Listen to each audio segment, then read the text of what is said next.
खबरों का सारथी। लोकसभा चुनाव के पहले चरण के लिए थमा प्रचार। 102 लोकसभा सीटों पर थमा प्रचार। 19 अप्रैल को होगी पहले चरण के लिए वोटिंग।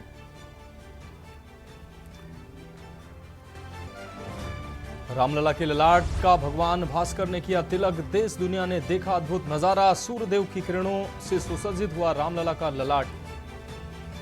रामनवमी पर सीएम योगी का नवरात्र अनुष्ठान पूरा। सीएम योगी ने किया हवन पूजन। कन्याओं के पैर धोकर अपने हाथों से कराया भोजन। गाजियाबाद में अखिलेश का बीजेपी पर निशाना। बोले डबल इंजन की सरकार में होर्डिंग पर बस एक चेहरा, सिर्फ वोट नहीं डालना, बूथ की रक्षा भी करनी है। राहुल गांधी का मोदी सरकार पर बड़ा हमला। बोले इलेक्टोरल बॉन्ड सबसे बड़ी उगाही की स्कीम। चुनाव जीते तो बदलेंगे यूपी में गरीब महिलाओं की तकदीर।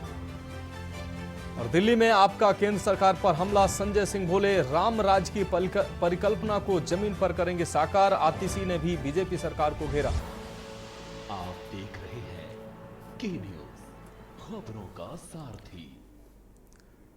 नमस्कार, देश की बात में आपका स्वागत है। मैं हूं मनोज मानस और अहम खबर से बुलेटिन की शुरुआत करते हैं। धर्म नगरी कुरुक्षेत्र में स्थित लक्ष्मी नारायण मंदिर में रामनवमी के उपलक्ष्य पर प्राचीन विष्णु कूप, महाभारत कालीन विष्णु कूप का विविध रूप से कन्याओं के द्वारा, आपको बता दें, विविध रूप से पूजन कराया गया। धर्म नगरी कुरुक्षेत्र में प्राचीन विष्णु कूप महाभारत कालीन लक्ष्मी नारायण मंदिर में मिला है। कार्तिक मास के महीने में प्राचीन लक्ष्मी नारायण मंदिर में भव्य विष्णु हवन यज्ञ का आयोजन भी किया गया, जिसमें बड़ी संख्या में श्रद्धालु संत महात्मा इस यज्ञ में अपनी आहुति देने पहुंचे।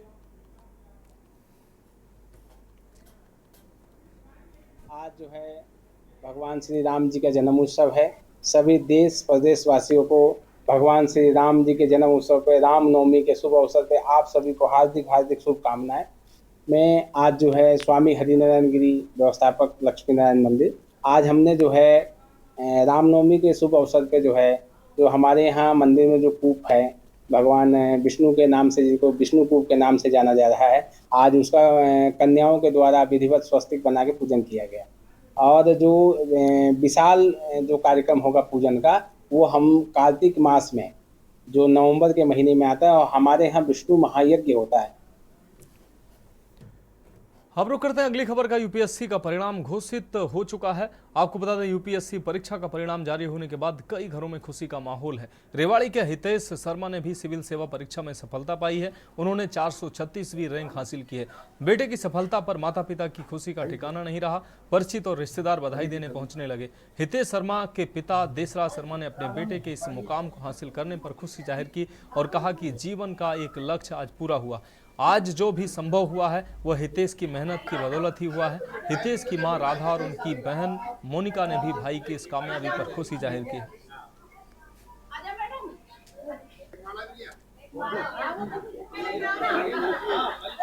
मेरा नाम हितेश शर्मा है। मैं धारवाड़ा में रहता हूँ। मेरे पिताजी का नाम देशराज शर्मा है और मेरे माताजी का नाम राधा शर्मा है। मेरी एक बड़ी बहन है जिनका नाम मोनिका शर्मा है। एजुकेशन वाइज मैंने बीटेक किया है एनआईटी कुरुक्षेत्र से, और उसके बाद मैंने 1 साल शुक्ला यूनिवर्सिटी से यंग इंडिया फेलोशिप किया। उसके बाद मैंने 1.5 साल यूजीसी में बतौर यंग प्रोफेशनल की तरह काम भी किया। उसके बाद मैंने वहाँ पे काम रहते हुए मुझे लगा कि आई थिंक मुझे यूपीएससी की तैयारी करनी चाहिए, तो फिर मैंने वहाँ से रिज़ाइन करके लगभग मैं लास्ट के 3 सालों से यूपीएससी की तैयारी कर रहा हूँ।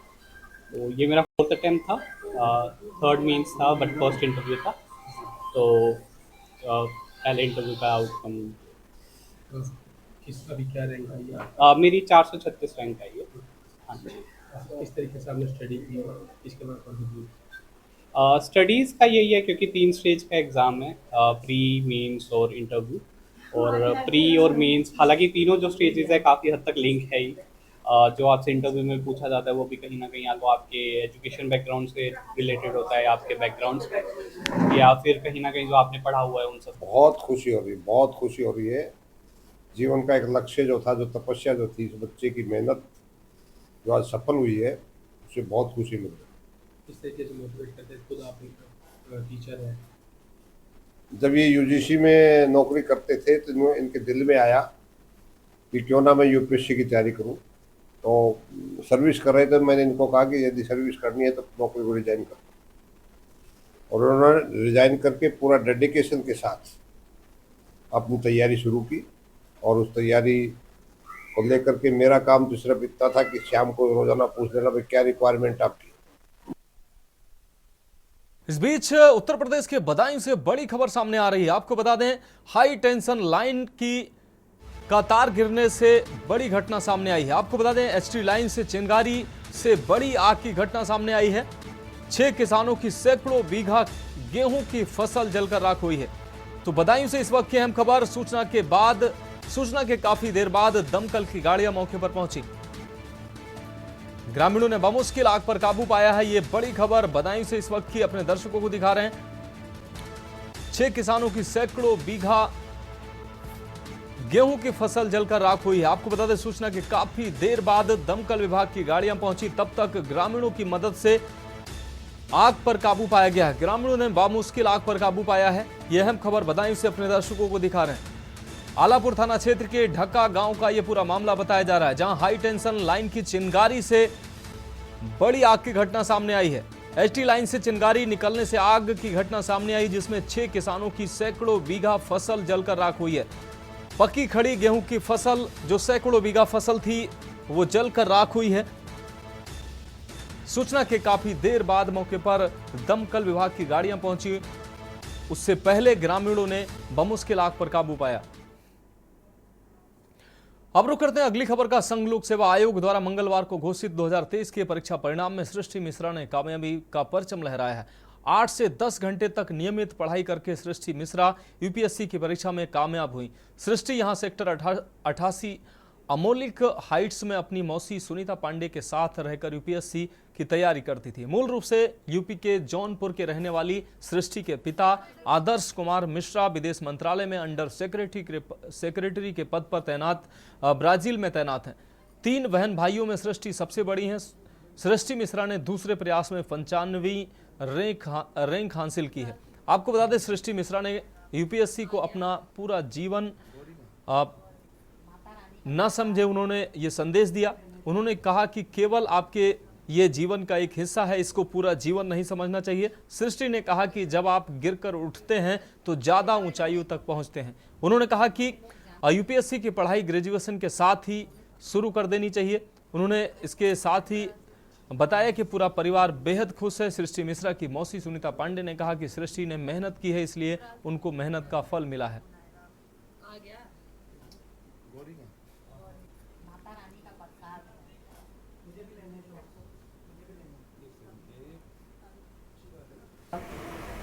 सफ़र मेरा जैसे हर यूपीएससी एस्पिरेंट का होता है वैसा रहा।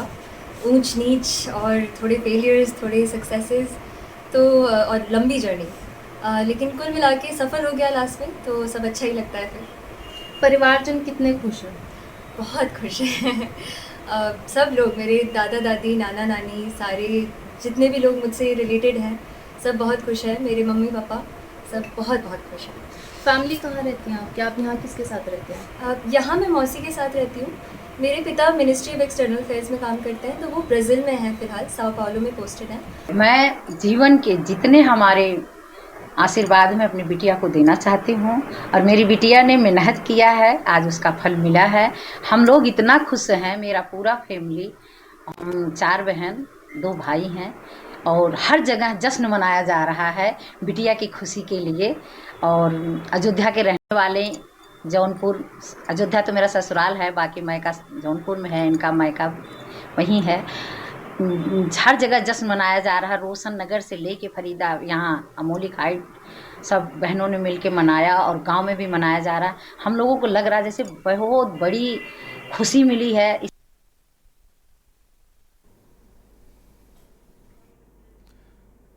तो देश की बात में अब बढ़ेंगे अगली खबर की ओर। अगली खबर गुरदासपुर से है, जहां आम आदमी पार्टी हाईकमान ने विधायक अमन शेर सिंह सेरी कालसी को जिला गुरदासपुर से लोकसभा उम्मीदवार घोषित किया है। आपको बता दें, जिसके बाद हल्के डेरा बाबा नानक में Jagdish Singh Kahlon chairman market committee Dera Baba Nanak के कार्यकर्ताओं में काफी उत्साह देखने को मिला है। सैकड़ों कार्यकर्ताओं के साथ ढोल बजाते हुए और खुशी का इजहार करते हुए मार्केट कमेटी से डेरा बाबा नानक महाराजा रणजीत सिंह चौक तक पैदल मार्च निकाला गया। उसके बाद कार्यकर्ताओं ने ढोल और भांगड़ा करते हुए आम आदमी पार्टी के जिंदाबाद के नारे लगाए।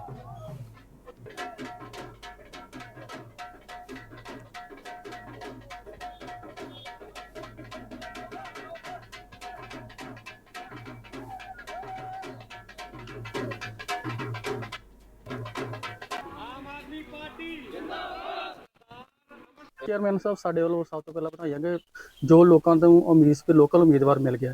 ਕੀ ਕਹਿਣਾ ਚਾਹਾਂਗੇ?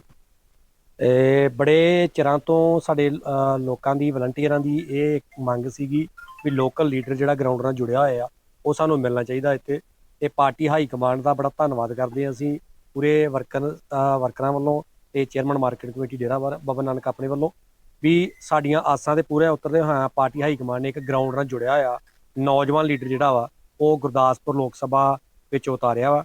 ਤੇ ਸਾਨੂੰ ਬੜੀ ਉਮੀਦ ਆ ਤੇ ਵਰਕਰਾਂ 'ਚ ਬੜਾ ਉਤਸ਼ਾਹ ਵਾ ਵੀ ਅਸੀਂ ਤਗੜੇ ਹੋ ਕੇ ਇਹ ਇਲੈਕਸ਼ਨ ਜਿਹੜੀ ਆ ਇਹ ਵਰਕਰੀ ਕਰਕੇ ਇਲੈਕਸ਼ਨ ਜਿੱਤ ਕੇ ਜਿਹੜੀ ਆ ਪਾਰਟੀ ਹਾਈ ਕਮਾਂਡ ਦੀ ਝੋਲੀ ਵਿੱਚ ਪਾਵਾਂਗੇ। अब बढ़ेंगे अगली खबर की ओर। देश की आर्थिक राजधानी मुंबई में 1944 में हुए अग्निकांड में शहीद अग्निवीरा को समर्पित अग्निशमन विभाग के निदेशकों के निर्देशानुसार आज राजपुरा के विभिन्न स्कूलों व फैक्ट्रियों में जागरूकता अभियान चलाया गया, जिसमें KB industrial fire and safety solution के सहयोग से राजपुरा फायर डिपार्टमेंट ने आज हिंदुस्तान यूनिलीवर कंपनी और निजी स्कूलों में आग की घटनाओं और उन पर कैसे काबू पाया जा सकता है, जिसका नेतृत्व राजपुरा फायर विभाग के अफसर गुरप्रीत सिंह ने किया। मौके पर पत्रकारों से बातचीत करते हुए फायर सब ऑफिसर अमरप्रीत सिंह ने कहा कि 1944 में मुंबई में हुए अग्निकांड में शहीद अग्निवीरों को समर्पित साल में एक बार सुरक्षा सप्ताह मनाया जाता है। ਰਾਜਪੁਰਾ ਸਾਡੇ 1944 ਦੇ ਵਿੱਚ ਅਗਨੀਕਾਂਡ ਹੋਇਆ ਸੀ ਬੰਬੇ, ਤਾਂ ਉਹਦੇ ਵਿੱਚ ਸਾਡੇ ਫਾਇਰ ਦੇ ਕਈ ਜਵਾਨ ਜਿਹੜੇ ਸੀਗੇ ਉਸ 15 ਸਾਡੇ ਸ਼ਹੀਦ ਹੋ ਗਏ ਸੀ। ਉਹਨਾਂ ਦੀ ਯਾਦ 'ਚ ਫਿਰ ਅਸੀਂ ਹਰ ਸਾਲ ਸਾਡੇ ਡਾਇਰੈਕਟਰ ਸਾਹਿਬ ਦੇ ਦਿਸ਼ਾ ਅਨੁਸਾਰ ਉਹਨਾਂ ਨੂੰ 14 ਤੋਂ ਲੈ ਕੇ 20 ਜਿਹੜੀ ਡੇਟ ਹੈ ਅਪ੍ਰੈਲ ਤੱਕ ਫਾਇਰ ਡੇ ਵੀਕ ਮਨਾਇਆ ਜਾਂਦਾ ਤੇ ਉਹਨਾਂ ਨੂੰ ਸਪੁਰਦ ਕੀਤਾ ਸਾਰਾ। ਪਹਿਲਾਂ ਹਸਪੀਟਲ ਵੀ ਜਾ ਕੇ ਆਏ, ਡਿਲ ਕਰਕੇ ਆਏ ਆ, ਹੁਣ ਬੱਚੇ ਨੂੰ ਸਕੂਲ 'ਚ ਵੀ ਦੱਸ ਰਹੇ ਆ। ਡੇ ਬਾਈ ਡੇ ਅਸੀਂ ਸਾਰੇ ਕਿਤੇ ਜਾ ਕੇ ਆਵਾਂਗੇ। ਟਾਈਮ ਲਿਮਿਟ ਨਹੀਂ ਹੈਗਾ, 14 ਤੋਂ 20 ਅਪ੍ਰੈਲ ਤੱਕ ਅਸੀਂ ਸਾਰਿਆਂ ਨੂੰ ਐਜੂਕੇਟ ਕਰਾਂਗੇ, ਇਹਦੇ ਬਾਰੇ ਸਾਰਿਆਂ ਨੂੰ ਜਾਗਰੂਕ ਕਰਾਂਗੇ। अब रुक करते हैं अगली अहम खबर का। गर्मी अपना असर दिखाने लगी है। दोपहर में लोगों को धूप में निकलना महंगा पड़ रहा है। चिलचिलाती धूप से जहां आम लोगों को काफी परेशानी का सामना करना पड़ा है, तो वहीं वन्य जीव प्राणियों के लिए भी ये मौसम काफी परेशानी का सबब बनता नजर आ रहा है। इंदौर के कमला नेहरू प्राणी संग्रहालय में बढ़ते तापमान से वन्य जीव प्राणियों को बचाने की कवायद शुरू हो गई है। जू प्रशासन इन प्राणियों को एयर कूल्ड और बेहतर माहौल उपलब्ध कराने में जुटा हुआ है। ये रिपोर्ट देखिए।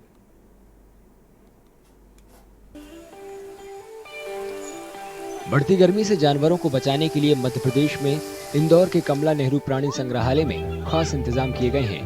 यहाँ प्रशासन ने बाड़ों के अंदर कूलर, फव्वारे और स्प्रिंकलर लगवाए हैं, जिससे जानवर गर्मी से दूर रहें। इस चिड़ियाघर में कई तरह के जानवर हैं। गर्मी के दौरान सरीसृपों पर खास ध्यान दिया जा रहा है।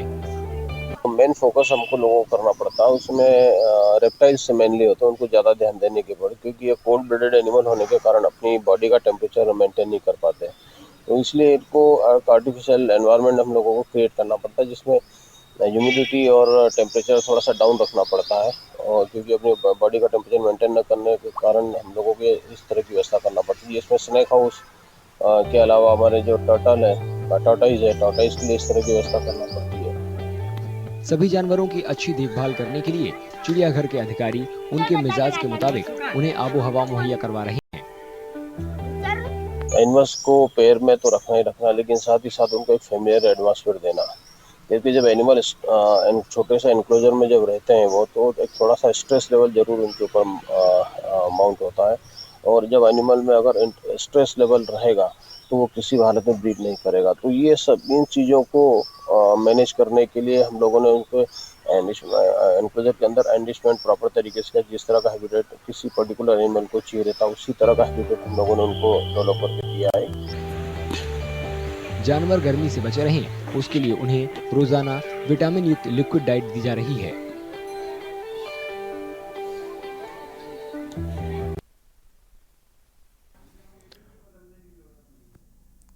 अब रुक करते हैं अगली खबर का। मध्य प्रदेश के उज्जैन में रामनवमी के मौके पर बुधवार को 3 कलाकारों ने माइक्रो आर्ट से बनाई अपनी कलाकृतियों को दिखाया। कलाकारों ने चावल और घड़ी की सुइयों पर बनाई भगवान राम की खूबसूरत तस्वीरें। ये रिपोर्ट देखिए। मध्य प्रदेश के उज्जैन में रामनवमी के मौके पर बुधवार को 3 कलाकारों ने माइक्रो आर्ट के जरिए बनाई अपनी कलाकृतियों को दिखाया। इस शुभ मौके पर पुनीत कदवानी ने बॉल पेन की नोक पर, शिवानी सोलंकी ने घड़ी की सुई पर और अनीता शर्मा ने चावल के दाने पर भगवान राम की खूबसूरत तस्वीरें बनाई हैं। चावल के छोटे से दाने पर भगवान श्री राम दरबार को दर्शाया है। तो इसमें मैंने भगवान श्री राम, जानकी और लक्ष्मण जी, हनुमान जी, भरत और शत्रुघ्न को दर्शाया है। जैसा कि सभी जानते हैं कि इसको करने में, इस कार्य को करने में बहुत पेशेंस की ज़रूरत होती है, बहुत धैर्य की ज़रूरत होती है। तो वो चीज़ हमें दिखानी पड़ती है। इन कलाकारों ने चावल, सुपारी, सरसों, दाल के दाने पर एक्रेलिक और वाटर कलर से खूबसूरत तस्वीरें बनाई हैं। राई के ऊपर, साथ में दाल के ऊपर, सुपारी के ऊपर और घड़ी के कांटे के ऊपर जो है भगवान का, हम सभी मिलके कुछ भगवान को और भगवान विष्णु को दर्शाया है मैंने। अभी हाल ही में मैंने, आप देख सकते हैं, इस सुपारी के ऊपर जो कि 15 mm की है मात्र, और जिसमें भगवान विष्णु के 10 अवतार को मैंने दर्शाया, जिसमें ये 6 अवतार भगवान के नीचे दर्शाए हैं और 4 अवतार ऊपर की ओर दर्शाए हैं, जो कि वाटर कलर और एक्रेलिक कलर के मीडियम में बने हुए हैं। इन कलाकारों को अपने इस हुनर के लिए कई पुरस्कार और सम्मान मिल चुके हैं। अभी अपनी इस कला को ज्यादा से ज्यादा लोगों तक पहुंचाने के लिए एग्जीबिशन लगाने की योजना बना रहे हैं।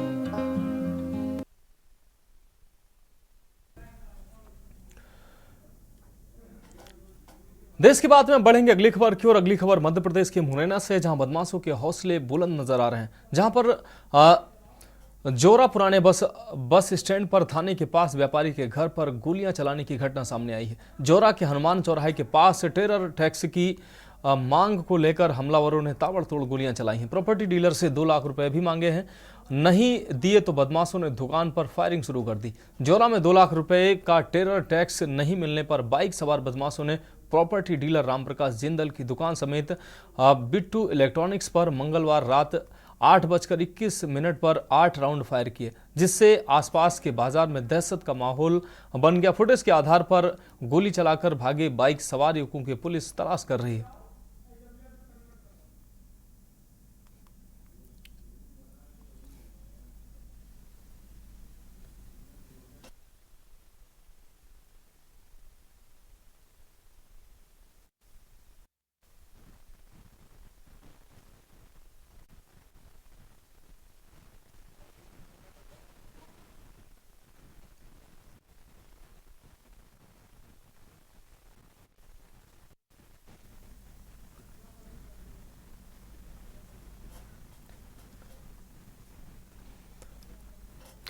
तो बाइक सवार बदमाशों की अब तलाश पुलिस कर रही है। आपको बता दें कि 2 लाख रुपए की रंगदारी मांग रहे थे ये बदमाश। रंगदारी न देने पर दुकान के सामने फायरिंग की घटना को अंजाम दिया है इन बदमाशों ने। प्रॉपर्टी डीलर से 2 लाख रुपए की मांग कर रहे थे। आपको बता दें कि रंगदारी के नाम पर 2 लाख रुपए की मांग जब बदमाशों को नहीं मिली तो उन्होंने खुलेआम फायरिंग की घटना को अंजाम दिया। तो बदमाशों के हौसले बुलंद नजर आ रहे हैं। जोरा पुराने बस अड्डे की ये घटना है, जहां पर प्रॉपर्टी डीलर से 2 लाख रुपए की मांग करने पर पैसे न मिलने पर फायरिंग की घटना सामने आई। अब रुक करेंगे अगली खबर का। राजस्थान के मुख्यमंत्री भजनलाल शर्मा ने नागौर लोकसभा की भारतीय जनता पार्टी के प्रत्याशी ज्योति मिर्धा के समर्थन में कुचामन सिटी में रोड शो किया है। रोड शो में नवा कुचामन के साथ ही डीडवाना, मकराना और परबतसर विधानसभा क्षेत्रों की जनता पहुंची। सीएम भजनलाल शर्मा का रोड शो कुचामन महाविद्यालय से शुरू हुआ, जो विभिन्न मार्गों से होते हुए विनायक कॉम्प्लेक्स पर समाप्त हुआ। वहीं अन्य वाहनों में भाजपा पदाधिकारी व कार्यकर्ता मौजूद थे। कई स्थानों पर लोगों ने जेसीबी से फूलों की बारिश की। वहीं कई जगहों पर छतों से भी पुष्प वर्षा कर स्वागत किया गया।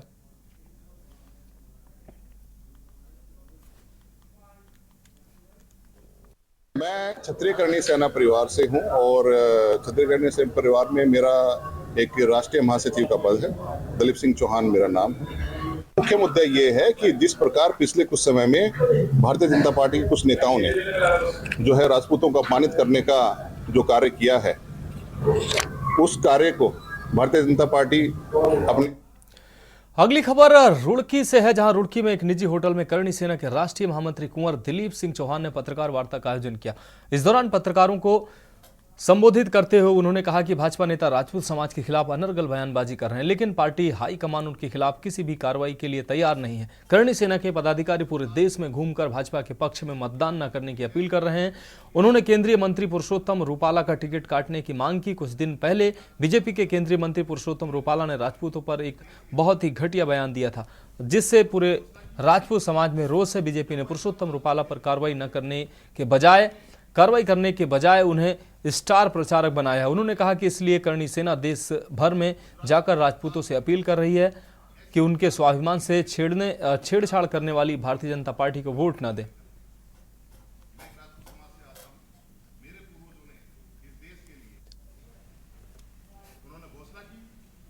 मैं क्षत्रिय कर्णी सेना परिवार से हूं और क्षत्रिय कर्णी सेना परिवार में मेरा एक राष्ट्रीय महासचिव का पद है। दलीप सिंह चौहान मेरा नाम है।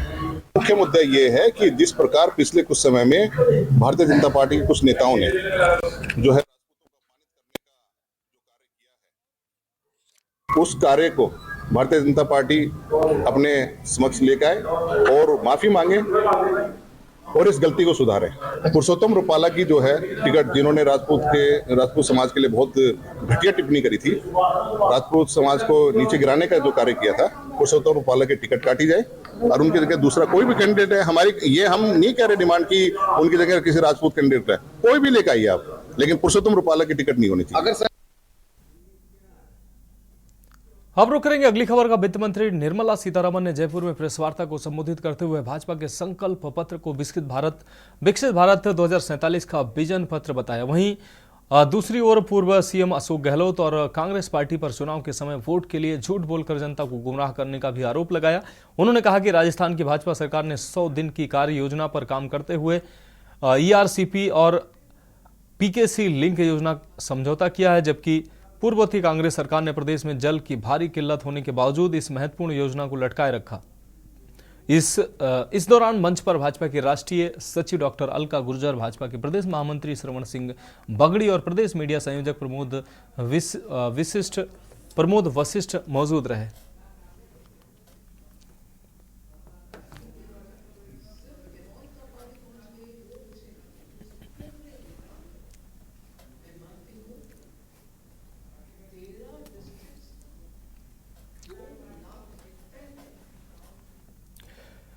अब बढ़ेंगे अगली खबर की ओर। रामनवमी के अवसर पर श्रीनगर में बुधवार को शोभा यात्रा निकाली गई। इस दौरान जय श्री राम, सियापति रामचंद्र की जय के जयकारे गूंजे। कश्मीरी पंडितों के साथ साथ स्थानीय नागरिकों और पर्यटकों ने भी शोभा यात्रा में हिस्सा लिया। इस रिपोर्ट को देखिए आप।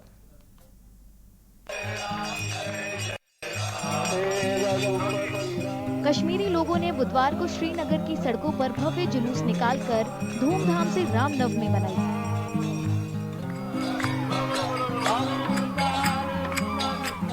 आज रामनवमी है हमारी यहाँ। आज के दिन राम जी का जन्म हुआ था। तो पहले हमारी नवरात्रि चलती है 8 दिन हमारे कंटिन्यू फास्ट होते हैं।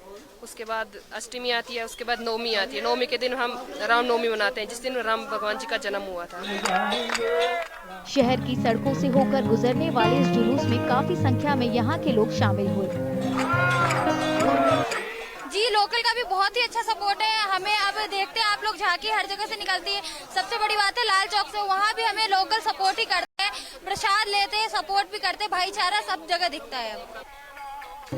जुलूस में भगवान राम, देवी सीता, लक्ष्मण और हनुमान के रूप में सजे कलाकार भी शामिल हुए, जो रथ जैसी एक खुली गाड़ी पर सवार थे। आज श्रीनगर के शहर में शोभा यात्रा चल रही है बहुत अच्छा लग रहा है। पूरे विश्व को एकता और भाईचारे का हम संदेश दे रहे हैं, जहां हिंदू मुसलमान सिख ईसाई आपस में भाईचारे के साथ सारे त्यौहार मनाते हैं। और ये भी एक अच्छी कड़ी है जहां कश्मीर में हम अमन चैन से हमारे पूजा अर्चना करते हैं, अमरनाथ यात्रा होती है, खीर भवानी मेला होता है। जितने भी हमारे त्यौहार जैसे ईद हुई तो हमने मिलजुल कर एक दूसरे को मुबारकबाद पेश करके जहां अपने जो हम दिन काट रहे हैं। जुलूस के दौरान सुरक्षा के कड़े इंतजाम किए गए थे। जुलूस में शामिल लोग भजन गाते हुए रथ के साथ चल रहे थे और भगवान श्री राम का जयकारा लगा रहे थे। रामनवमी भगवान विष्णु के 7वें अवतार भगवान श्री राम के जन्मोत्सव के तौर पर मनाई जाती है।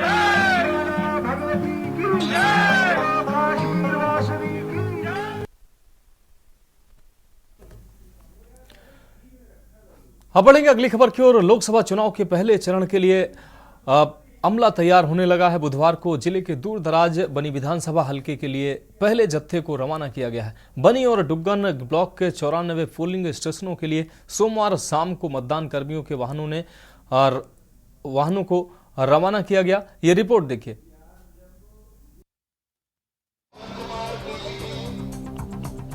जम्मू कश्मीर की उधमपुर लोकसभा सीट पर वोटिंग में अब सिर्फ 2 दिन बाकी हैं। लिहाजा प्रशासन ने वोटिंग स्टाफ को दूर दराज के इलाकों के लिए भेजना शुरू कर दिया है।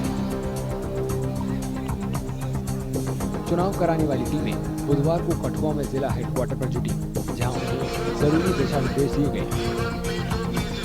ट्रेनिंग में हमारा 3 फेज में ट्रेनिंग की गई और वो 2 फेज में बनी और 2 बार बनी बुलाया गया और 1 बार हीरनगर में। और सारा ही जितना भी कैसे काम करना वो सारा ही प्रॉपर तरीके से बताया गया है और हर एक चीज को ब्रीफली बताया गया है कि कैसे क्या काम करना है। स्पेशली मैं एडमिनिस्ट्रेशन को और वर्दी डीसी साहब को मुबारकबाद भी देता हूं कि यहाँ बहुत अच्छा प्रोग्राम था, खाने के लिए भी और सबका अरेंजमेंट अच्छा है।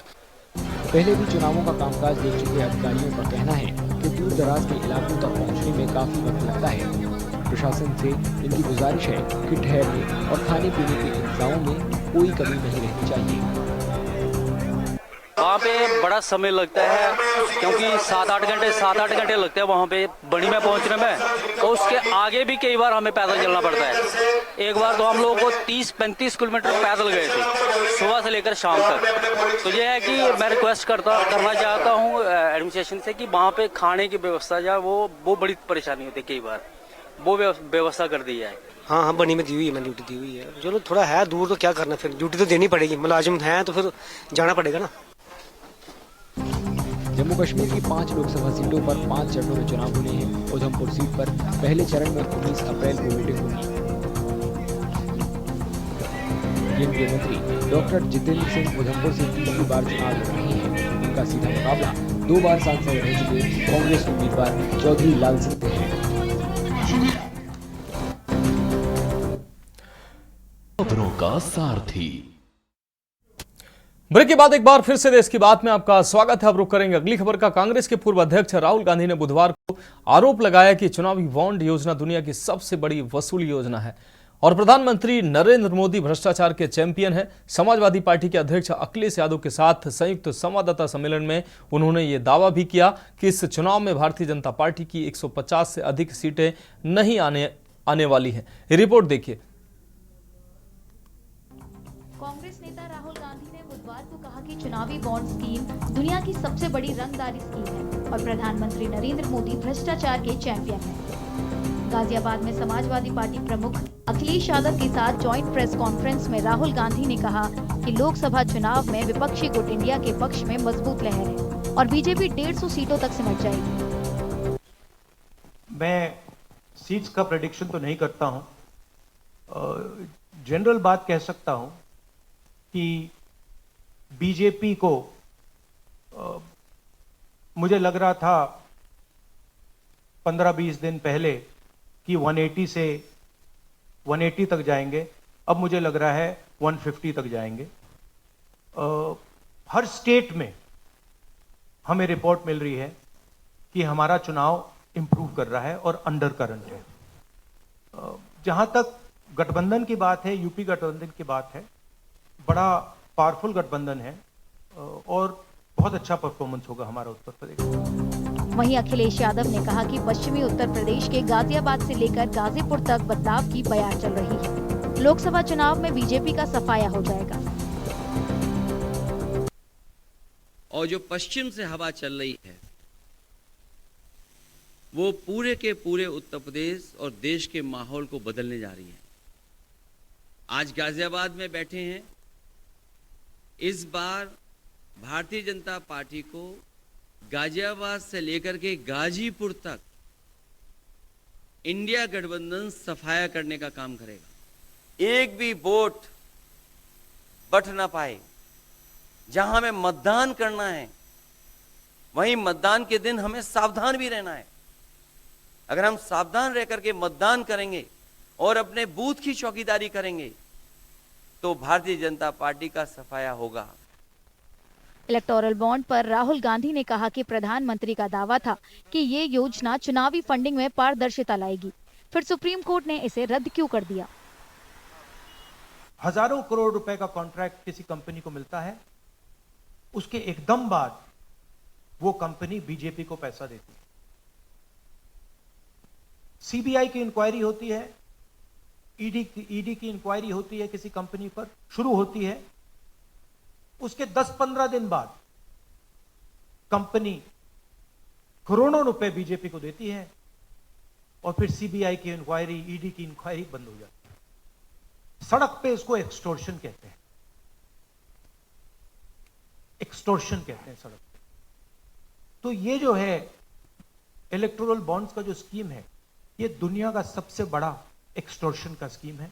हिंदुस्तान के सारे बिजनेसमैन इस बात को समझते हैं, जानते हैं, और प्रधानमंत्री जितनी भी सफाई देना चाहें कोई फर्क नहीं पड़ने वाला है, क्योंकि पूरा देश जानता है कि प्रधानमंत्री भ्रष्टाचार के चैंपियन हैं। उत्तर प्रदेश के अमेठी से लोकसभा चुनाव लड़ने के सवाल पर पूर्व कांग्रेस अध्यक्ष ने कहा कि इस मुद्दे पर वो पार्टी के फैसले का पालन करेंगे। अमेठी और वायनाड दोनों जगह पर 26 अप्रैल को मतदान होगा।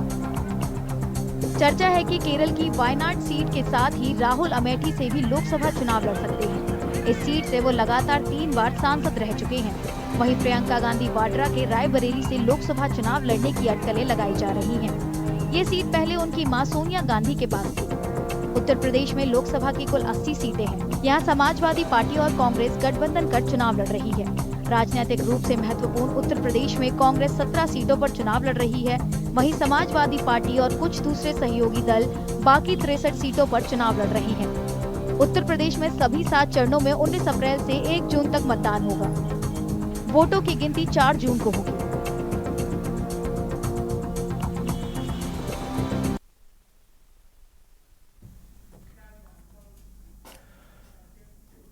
अब रुक करेंगे अगली खबर का। आज देश भर में धूमधाम से रामनवमी का पर्व मनाया गया। इस बार की रामनवमी बहुत विशेष है क्योंकि अयोध्या में भगवान श्री राम के मंदिर के निर्माण के बाद रामलला की ये पहली रामनवमी है। इस दौरान रामलला की विशेष पूजा अर्चना भी की गई। मंत्रोच्चारण के साथ रामलला का सूर्य अभिषेक हुआ। इस मौके पर राम मंदिर का विशेष श्रृंगार भी किया गया। रामनवमी के मौके पर राम मंदिर के कपाट भक्तों के लिए सुबह 3:30 बजे ही खोल दिए गए थे। कहा जा रहा है कि रात 11 बजे तक राम भक्त रामलला के दर्शन कर सकेंगे। ऐसे में मंदिर में श्रद्धालुओं की भीड़ लगी हुई है। दोपहर 12:15 बजे रामलला का सूर्य तिलक हुआ। ये रिपोर्ट देखिए।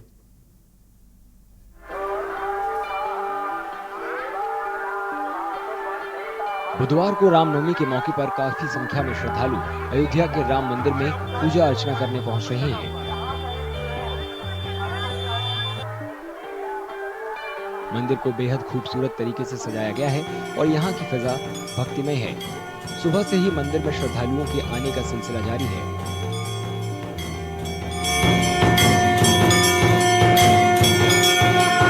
पूर्ण तैयारी है, भव्य तैयारी है, अच्छी प्रकार सजा हुआ मंदिर है और उसको देख करके लोग भक्तजन बहुत ही प्रसन्न हैं और साथ ही साथ उनका अभिषेक शुरू है और उसके साथ जो सूर्य का किरण भी उनके लीलार पर दिखाई देगा। ये सारे अद्भुत दृश्य दिखाई दे रहे हैं और इसको देख करके लोग प्रसन्न हो रहे हैं। इस साल जनवरी में श्री राम लला की प्राण प्रतिष्ठा के बाद मंदिर में ये पहला रामनवमी उत्सव है। इस खास मौके पर मंदिर पहुंचे श्रद्धालुओं ने अपनी खुशी का इजहार किया। बहुत बदली, मतलब पहले गलियां भी छोटी थी, रोड भी अच्छा नहीं था, लेकिन अभी देखा तो पूरा चेंज हो गया है। मतलब अयोध्या एज जो विश्व का केंद्र है, आध्यात्मिक केंद्र, तो वो सचमुच लग रहा है। अभी तो आधा ही डेवलप हुआ है, लेकिन बहुत बढ़िया लग रहा है। बहुत अच्छा लग रहा है हमको। अब बहुत भीड़ है, अब बहुत सुंदर रामलला के दर्शन हुए, उनका अभिषेक हो रहा था और हमने खूब दर्शन किया। 2 बार घूम घूम के दर्शन किया। प्रसाद मिला हमको, देसी घी के लड्डू मिले और मिश्री मिली। अब बहुत अच्छी यहाँ भीड़ उमड़ी है, बहुत अच्छा लगा हमको।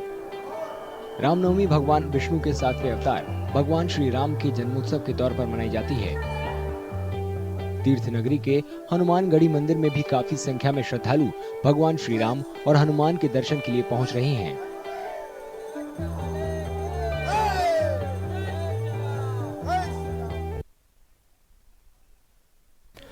इस बीच लखनऊ से बड़ी खबर सामने आ रही है। इस वक्त की बड़ी खबर लखनऊ से। चौथे चरण के लिए नामांकन कल से शुरू हो रहे हैं। चौथे चरण में 13 लोकसभा क्षेत्रों में चुनाव होना है। तो उत्तर प्रदेश की 13 लोकसभा सीटों में चौथे चरण में चुनाव होगा, जिसका नामांकन कल से शुरू होगा। शाहजहांपुर, खीरी, धौरहरा ये वो लोकसभा सीटें हैं। मिश्रिख, उन्नाव, फर्रुखाबाद, इटावा में कल से नामांकन शुरू होगा। चौथे चरण की 13 लोकसभा सीटों के लिए कल से नामांकन शुरू होंगे। शाहजहांपुर, खीरी, धौरहरा, मिश्रिख, उन्नाव, फर्रुखाबाद, इटावा में कल से नामांकन शुरू होगा। तो लखनऊ से इस वक्त की बड़ी खबर अपने दर्शकों को दिखा रहे हैं। कन्नौज, कानपुर, अकबरपुर, बहराइच में नामांकन होगा। चौथे चरण में नामांकन की अंतिम तिथि 25 अप्रैल है। तो कल से नामांकन शुरू होगा और 25 अप्रैल आखिरी तिथि है। तो लखनऊ से इस वक्त की अहम खबर, चौथे चरण के लिए कल से शुरू होगा नामांकन। चौथे चरण में 13 लोकसभा क्षेत्रों में चुनाव होना है। तो यूपी के 13 लोकसभा क्षेत्रों में चौथे चरण में चुनाव होगा। उनमें शाहजहांपुर, खीरी, धौरहरा, सीतापुर में नामांकन कल से शुरू होगा। इसके अलावा मिश्रिख, उन्नाव, फर्रुखाबाद, इटावा में भी कल से नामांकन शुरू होगा। चौथे चरण में उत्तर प्रदेश में 13 लोकसभा सीटें हैं। शाहजहांपुर, खीरी में भी, मिश्रिख, उन्नाव, फर्रुखाबाद, इटावा में भी नामांकन होगा। बहराइच में भी नामांकन कल से शुरू होगा।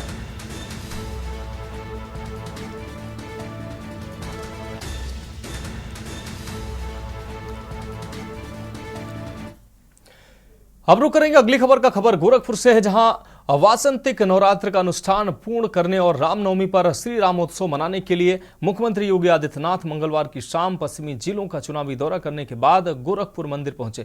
बुधवार की सुबह गोरक्ष पीठ की परंपरा के अनुरूप हवन कर मां भगवती के 9वें स्वरूप मां सिद्धिदात्री की आराधना की। इसके बाद 9 कन्याओं का विधि विधान से पूजन कर नवरात्रि अनुष्ठान को पूर्ण किया। कन्या पूजन के दौरान वे 9 कुंवारी कन्याओं का पांव पखारते नजर आए और उन्हें अपने हाथों से उन्होंने भोजन कराया। इसके बाद आपको बता दें दक्षिणा व उपहार देकर उनकी विदाई की। कन्या पूजन के दौरान उन्होंने एक बटुक भैरव की भी पूजा की। नवरात्र अनुष्ठान को पूरा करने के बाद मुख्यमंत्री योगी आदित्यनाथ ने गोरक्षनाथ मंदिर परिसर में स्थित राम दरबार में श्री रामोत्सव भी मनाया।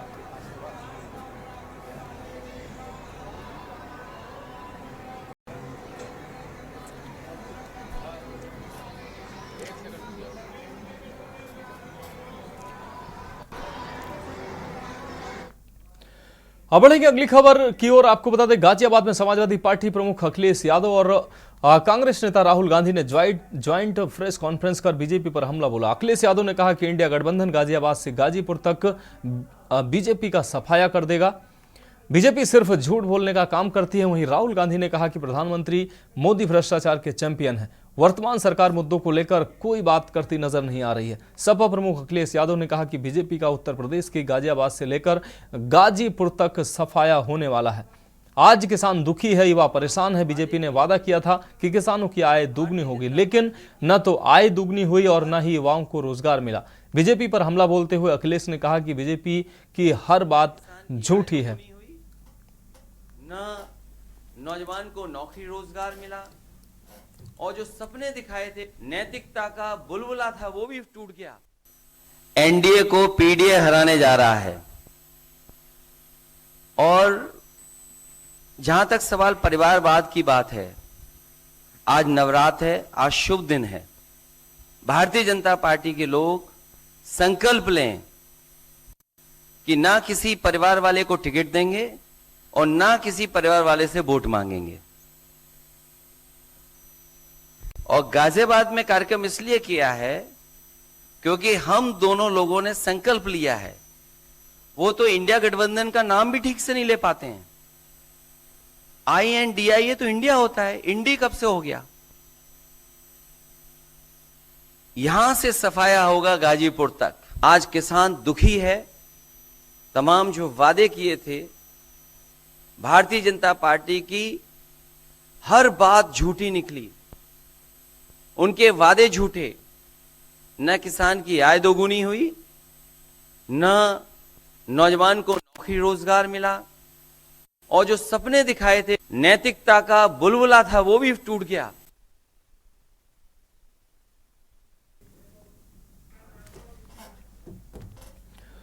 हम रुक करेंगे अगली खबर का। यूपी के कौशाम्बी जिले में एक तेज रफ्तार कार की स्टीयरिंग अचानक जाम हो गई और कार अनियंत्रित होकर सड़क किनारे लगभग 20 फीट नीचे खाई में जा गिरी।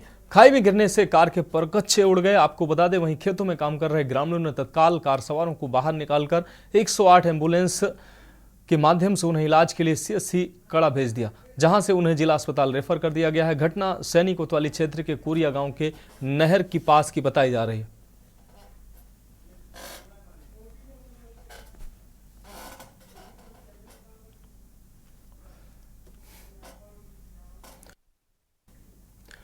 अब रुक करते हैं अगली खबर का। चुनाव में किसी तरह की नकदी या शराब द्वारा वोटरों को प्रलोभन देने से रोकने के लिए पुलिस की सख्ती और ज्यादा बढ़ गई है, जिस पर पुलिस व अन्य एजेंसियों ने चुनाव के आखिरी समय में अपनी चेकिंग को और ज्यादा तेज कर दिया है। इसको लेकर अजय सिंह SSP देहरादून ने बताया कि इलेक्शन कमीशन के स्पष्ट गाइडलाइन के मुताबिक वोटिंग के दिन से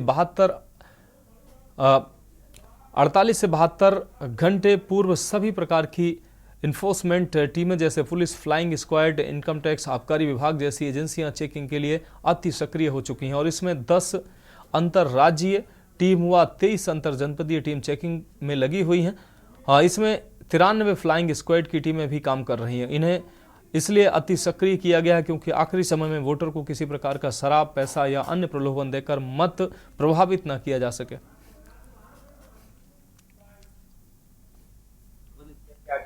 देखिए, इसमें हमारी जो अपने PCI के स्पष्ट गाइडलाइंस है, जो 72 घंटे और 48 घंटे, सबसे ज्यादा एक्टिवेशन जो इन्फोर्समेंट एजेंसी का, चाहे कोई पुलिस हो, फ्लाइंग स्क्वाड हो, इनकम टैक्स की टीम हो और भी जितने एजेंसी आबकारी विभाग हो, सभी का राउंड द क्लॉक बढ़ चुका है। और जैसे आपको पता है कि 10 टीमें 10 हमारे अंतर्राज्यीय बॉर्डर्स पे लगी हुई है, 23 हमने जो अभी अंतर जनपदीय बॉर्डर्स की चेक पोस्ट लगाई है, 93 फ्लाइंग स्क्वाड की टीम जो रोटेशन वाइज 8-8 घंटे की शिफ्ट में लगी है। तो ये व्यवस्था इसलिए की जाती है कि कोई इस तरह से वोटर्स को प्रोवाइड करने के लिए कोई शराब या अन्य चीजों का वितरण न कर पाए, तो इसीलिए इन्फोर्समेंट की कार्रवाई को लास्ट 72 घंटे अब देखा जाए तो ज्यादा इसमें बढ़ाई गई। अब बढ़ेंगे अगली खबर की ओर। खबर बहराइच से, जहां लोकसभा चुनाव को पार्टियों की रवानगी, पोलिंग पार्टियों के वाहनों की पार्किंग, कार्मिकों तथा इलेक्ट्रॉनिक वोटिंग मशीनों को सुरक्षित रखने हेतु स्ट्रांग रूम कक्ष का जायजा लिया। जिलाधिकारी मोनिका रानी के निरीक्षण के दौरान अपर जिलाधिकारी गौरव रंजन श्रीवास्तव, नगर मजिस्ट्रेट शालिनी प्रभाकर मौजूद रहे।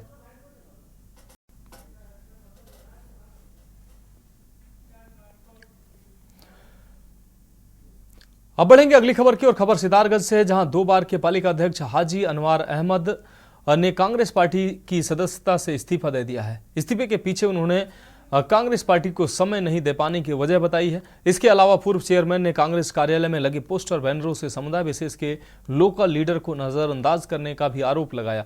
उन्होंने कांग्रेस छोड़ने के बाद अन्य किसी दल में जाने की इच्छा से भी इनकार कर दिया। अनवार अहमद निर्दलीय 2 बार पालिका अध्यक्ष भी रह चुके हैं। करीब 18 दिन पूर्व अनवार अहमद ने लोकसभा प्रत्याशी प्रकाश जोशी के समक्ष पार्टी की सदस्यता ग्रहण की थी।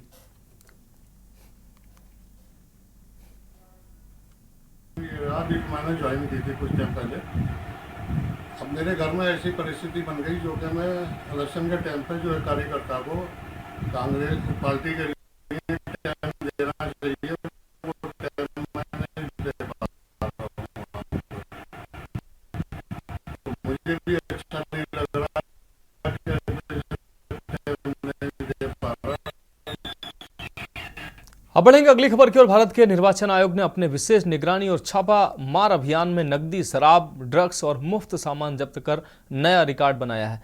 चुनाव प्रचार में धन बल को रोकने के लिए चुनाव आयोग ने विशेष निगरानी और छापा अभियान में उत्तराखंड से 22.5 करोड़ रुपए की नकदी, शराब, ड्रग्स और कीमती धातु की जब्ती की है। 2019 लोकसभा चुनाव के दौरान बरामद राशि की तुलना में यह 3 गुना से भी अधिक है।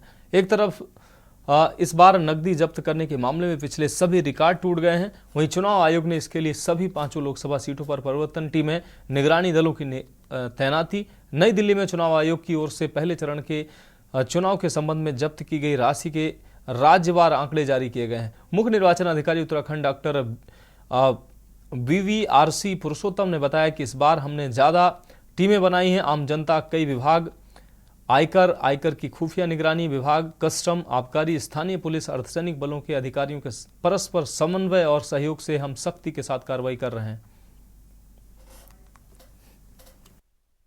2019 की चुनाव की तुलना में हमने काफी बड़ी मात्रा में इस बार लिकर कैश की यहाँ पर हमने बरामदगी किया है। लगभग 17 करोड़ रुपए की वैल्यू का अभी तक हमने बरामदगी किया है। अभी 2-3 दिन और बचा है, तो उम्मीद है कि ये मात्रा बढ़ेगी यहाँ पर, क्योंकि लास्ट फेज में हमारी सख्ती भी काफी ज्यादा हो जाती है। हमारे जो फास्ट ट्रैक टीम और वीडियो सर्विलेंस टीम काफी सख्ती हम करते हैं।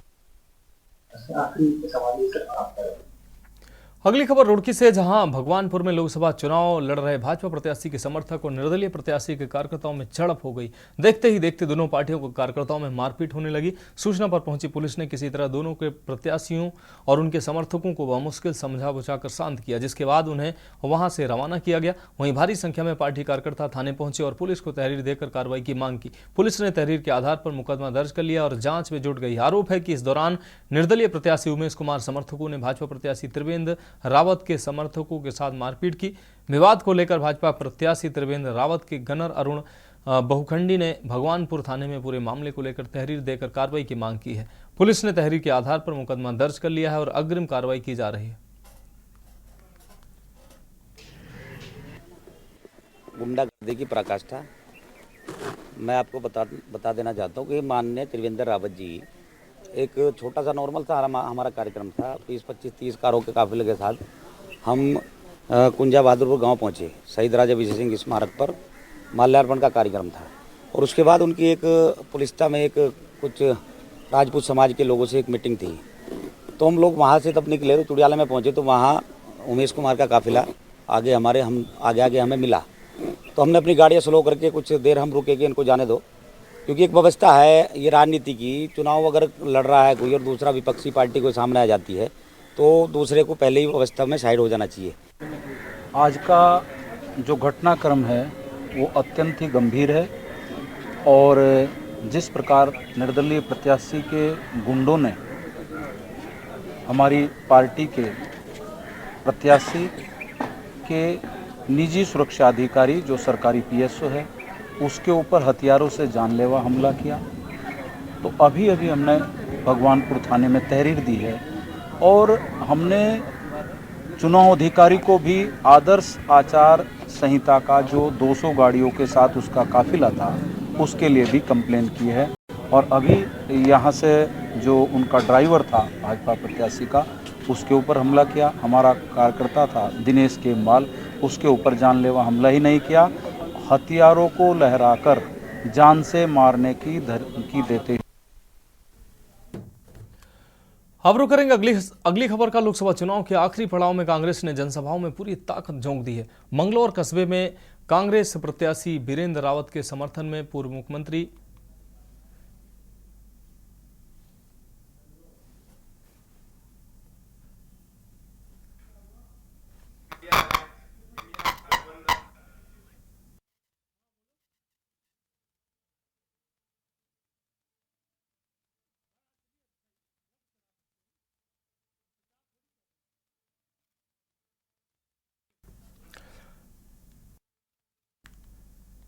तो कांग्रेस प्रत्याशी वीरेंद्र रावत के समर्थन में पूर्व मुख्यमंत्री हरीश रावत ने कलीम अंसारी के निवास पर जनसभा आयोजित की। इस जनसभा में कांग्रेस के राष्ट्रीय सचिव काजी निजामुद्दीन भी पहुंचे।